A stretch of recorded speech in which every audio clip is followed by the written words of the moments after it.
పూర్తి వివరాలు చూసే ముందు మా ఛానల్ ని సబ్స్క్రైబ్ చేయడం మర్చిపోకండి. శ్రీ గురుభ్యో నమః. శ్రీ మహాసరస్వత్యై నమః. ఓం నమః శివాయ.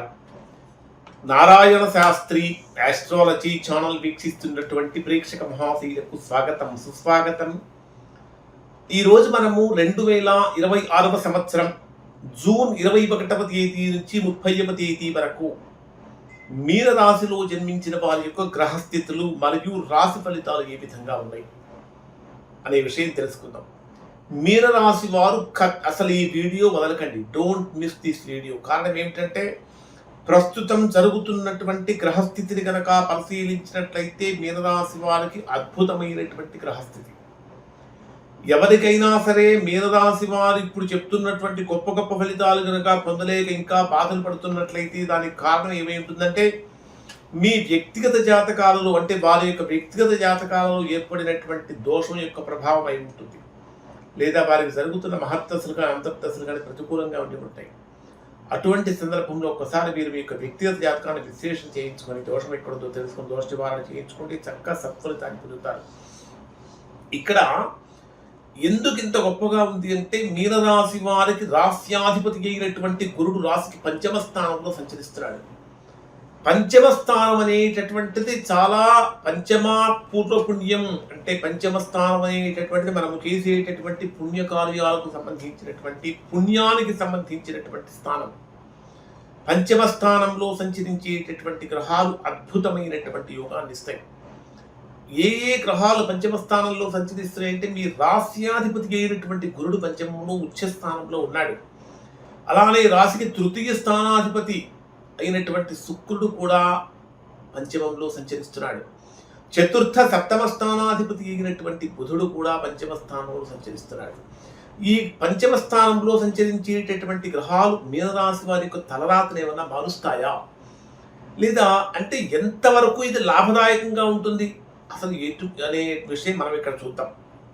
ఇక్కడ పంచమ స్థానంలో సంచరించేటటువంటి త్రిగ్రహ కూటమి యొక్క ప్రభావం ఏ విధంగా ఉంటుందంటే ఈ రాశి వారికి పంచమ స్థానం అంటేనే సంతానానికి, బుద్ధికి, పూర్వపుణ్యానికి సంబంధించినటువంటి స్థానం. ఈ రాశ్యాధిపతి అయినటువంటి గురుడు బుధ శుక్ర గ్రహాలతో కలిసి సంచరిస్తున్నాడు. ఇది సమాజంలో విద్యారంగానికి, కళలు, సినిమాలు, క్రియేటివ్ రంగాలలో ఉన్నటువంటి వారికి ఒక అద్భుతమైనటువంటి మహత్తశను తీసుకొస్తుంది. అంటే టీచింగ్ ప్రొఫెషన్లో ఉన్న వారికి, అడ్వకేట్స్గా ఉన్నటువంటి వారికి, మెడికల్ రిలేటెడ్ ప్రొఫెషన్స్లో ఉన్న వారికి, బిజినెస్లో ఉన్నటువంటి వారికి, అనేక రంగాల్లో ఉన్నటువంటి వారికి చాలా బ్రహ్మాండమైనటువంటి ఫలితాలు తీసుకొస్తుంది. ఒక రకంగా చెప్పాలంటే అందరికీ కూడా మీనరాశిలో జన్మించినటువంటి మీరు ఒక ప్రత్యేకమైనటువంటి మార్గదర్శకులుగా మారుతూ ఉంటారు అని చెప్పాలి. అలానే చతుర్థ స్థానంలో రవి యొక్క సంచారం. రవి ఎవరు అంటే మీ రాశికి 6వ స్థానాధిపతి, షష్టాధిపతి అయినటువంటి రవి మీ రాశికి చతుర్థ స్థానంలో సంచరిస్తున్నటువంటి కారణం చేత ఇది బ్రహ్మాండమైనటువంటి యోగాన్ని ఇస్తుంది. అంటే గృహ వాహన యోగాలు కనిపిస్తూ ఉంటాయి. ప్రభుత్వ పరంగా కావాల్సినటువంటి పనులన్నీ కూడా చక్కగా ఉంటూ ఉంటాయి. మరి రాశికి ద్వితీయ స్థానాధిపతి, ధనాధిపతి అయినటువంటి కుజుడు తృతీయ స్థానంలో సంచరించేటప్పుడు, తృతీయ స్థానం అంటేనే పరాక్రమ స్థానం అంటాం. అంటే పరాక్రమ స్థానం, విక్రమ స్థానం, కమ్యూనికేషన్స్కి సంబంధించినటువంటి స్థానం. ఇక్కడ తృతీయ స్థానంలో కుజుడు యొక్క సంచారం ఉన్నటువంటి కారణం చేత రియల్ ఎస్టేట్ చేసేటటువంటి వారికి, భూ సంబంధమైనటువంటి లావాదేవీలు చేసేవారికి, లేదా ఏదైనా స్థిరాస్తులు అమ్మాలి, కొనాలి అని గట్టిగా ప్రయత్నాలు చేస్తున్నటువంటి వారికి ఈ సమయంలో చేసేటటువంటి పనుల వలన చక్కగా శీఘ్రమైనటువంటి ఫలితాన్ని పొందుతారు. మరి అలానే మీ జన్మరాశిలోనే శని యొక్క సంచారం కూడా జరుగుతున్నది. ఈ అంటే మనకి ఏలినాటి శని ప్రభావం ఉన్నప్పటికీ కూడా ప్రస్తుతం చక్కగా అనుకూలమైనటువంటి ఫలితాలు శని భగవానుడు కూడా ఇక్కడ ఈ రాశి వారికి, మీనరాశి వారికి ఇస్తున్నారంటే కొద్దిగా శ్రమ కనుక చేసినట్టయితే ఘోరంత శ్రమతో కొండంత లక్ష్యాన్ని సాధించేటటువంటి విధంగా మీనరాశి వారు ఉండబోతున్నారు.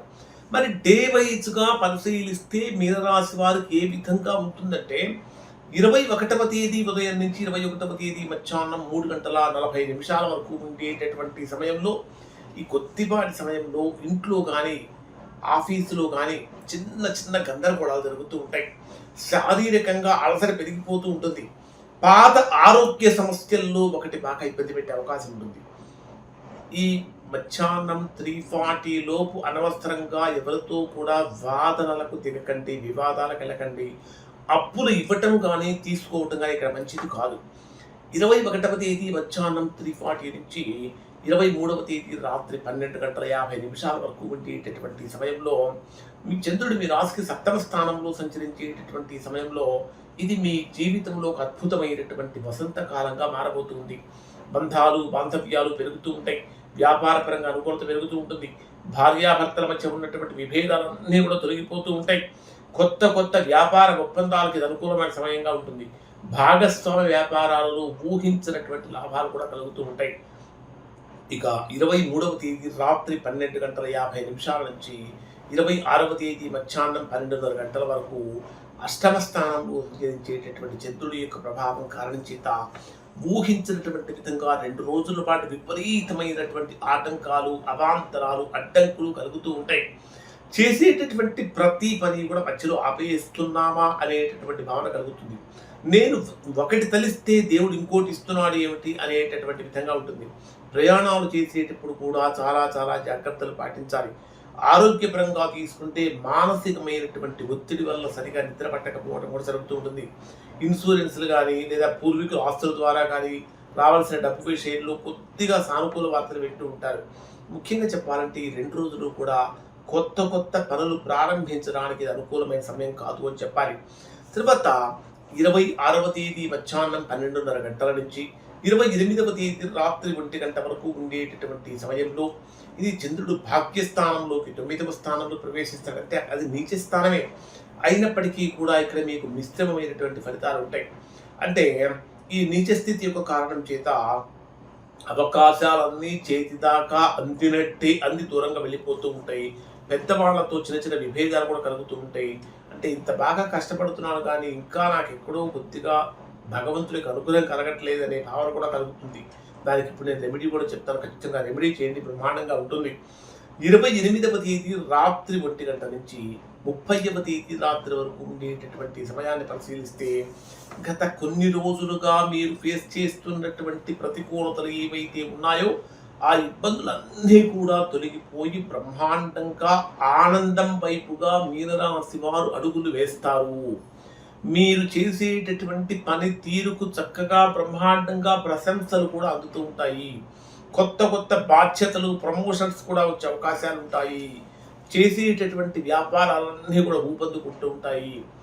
ఏమనిపిస్తూ ఉంటుందంటే మీనరాశి వారికి, ఆహా ఎన్నాళ్లకు నేను పడినటువంటి కష్టానికి తగినటువంటి ఫలితం, గుర్తింపు లభించింది అని మనస్ఫూర్తిగా సంతోషిస్తారు. కుటుంబ వాతావరణం చాలా ఆనందకరంగా మారుతూ ఉంటుంది. ఖచ్చితంగా మీనరాశిలో జన్మించినటువంటి వారు 23వ తేదీ నుంచి 26వ తేదీ వరకు ఉన్న రోజులు బాగలేదు కాబట్టి ఖచ్చితంగా శివాభిషేకం చేసుకోవడం చాలా మంచిది. ఎవరైతే ఆరోగ్య సమస్యలతో కానీ ఆర్థిక సమస్యలతో కానీ ఉన్నారో అటువంటి వారు పాలు మరియు దానిమ్మ గింజల రసంతో కనుక శివుడికి అభిషేకం చేస్తే తద్వారా మంచి ఫలితాన్ని పొందుతారు. విభూతితో అభిషేకం చేయడం వల్ల ఐశ్వర్య ప్రాప్తి కూడా కలుగుతుంది. ఖచ్చితంగా దక్షిణామూర్తి స్తోత్ర పారాయణం చేయడం వల్ల కూడా మంచి ఫలితాన్ని పొందుతారు. ఇవి ఈ రాశి వారికి సంబంధించినటువంటి ఫలితాలు. శుభం.